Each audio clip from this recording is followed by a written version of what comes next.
और प्यारे विद्यार्थियों, 2 मिनट आपसे बात करनी चाहूं। खाटी मीठी चरपरी, सब सुन लीजिए।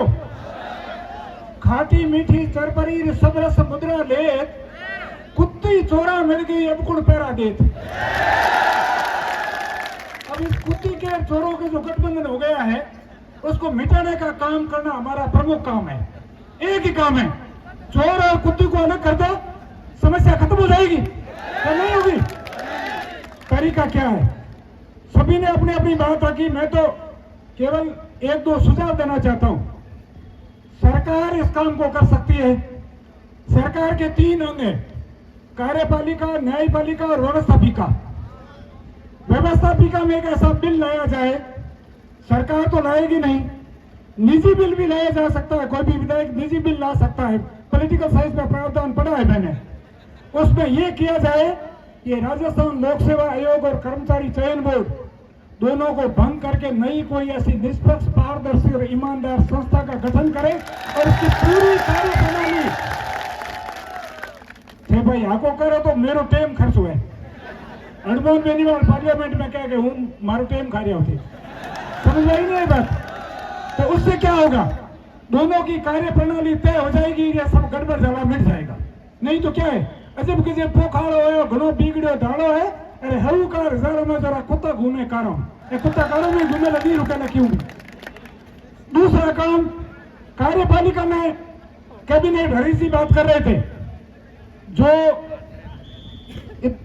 8 वर्षों से 2018 की भर्ती है, 26 चल रहा है, 8 वर्षों से जिस सरकार ने कान नहीं खोले वो हमारे और आपके कहने से नहीं खोलेगी।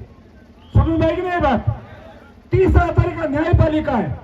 मैं यहाँ एक सुझाव देना चाहता हूँ, सभी मेरे से वरिष्ठ और ज्ञानी लोग बैठे हैं, मुकेश जी, डालूराम जी, महेंद्र जी, वकील लोग इसे कानून जानते हैं।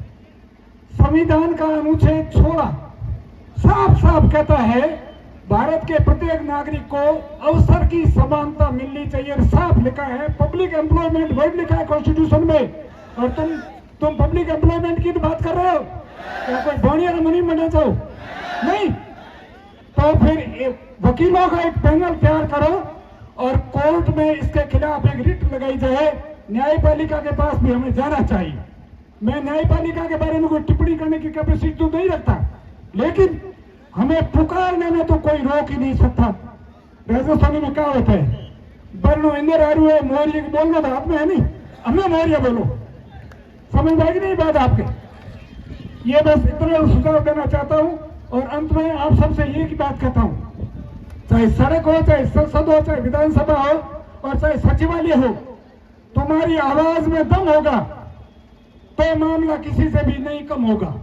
और आवाज अगर तुम्हारी मजबूत नहीं होगी तो आपको कोई सुनने वाला नहीं होगा।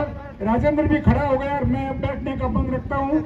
आज ये दीवार पर्दे की तरह हिलने लगी, आप सबको बोलाई ने, आज ये दीवार पर्दे की तरह हिलने लगी है, मगर शर्त ये थी कि बुनियाद हिलनी चाहिए। तेरे सीने में नहीं तो मेरे सीने में सही वो आग, मगर कहीं आग जल्दी चाहिए।